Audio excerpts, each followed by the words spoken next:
Pahimuntag mga amigo. Mga amigo o amiga.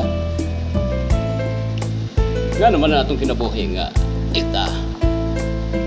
Pobre ta. Ipanganak ta sa mga dito sa probinsya nga. Niagi ta pobre sa mga amigo. Pero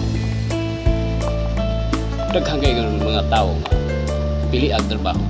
Di para sa unang panahon nga pugihan sila sa mga katigulangan. Pugihan sila.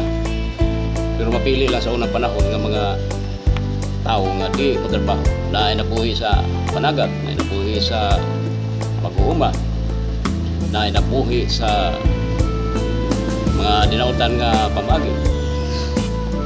Karong mga unang panahon, okay, tandi karong unang generasyon. Lahi kayo. Pugihan kayo ang atong mga katigulangan sa una trabaho. Karon mga bagong tubo, perting tapulan, namimili pa og trabaho mga amigo. Di mo trabaho, di mo eskwela, di sila mo eskwela, bisag na ikagastos din kanan. Perting tapulan na, magsige nagtambay mga amigo. Karong panahon na, ug tuwa kas probinsya, way trabaho masudlan dito. Mamugos pa ka nga usod kag trabaho. Masuko pa ka ug di ka pasundok trabaho.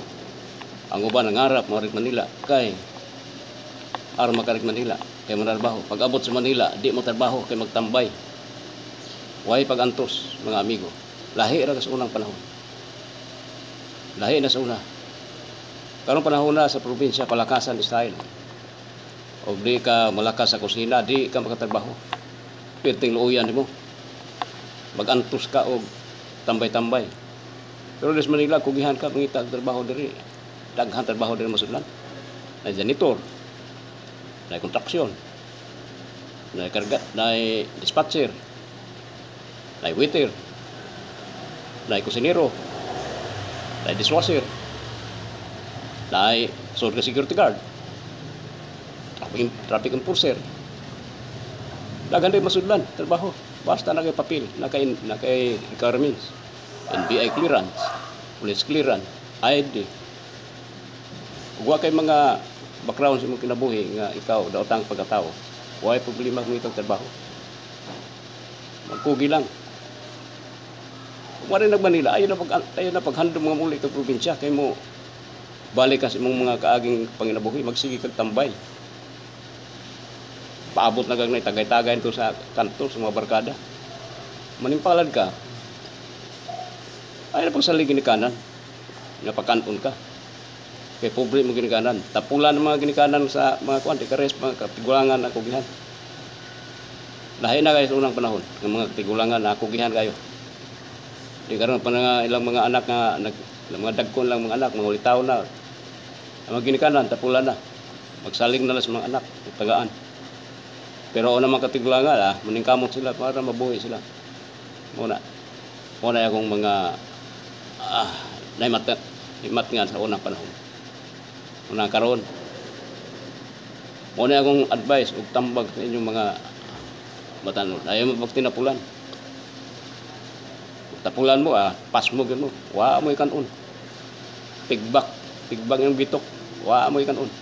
Makahuna-huna mo pangawat. Kay wa mo ikaon. Ikukab sa kaldero, way luto. Sa unang panahon, ng mga tapulan sa una, way trabaho, hindi kuli, gikan hubog. Ilang kaldero silang kuan, kusina, way sulod. Walay sulod.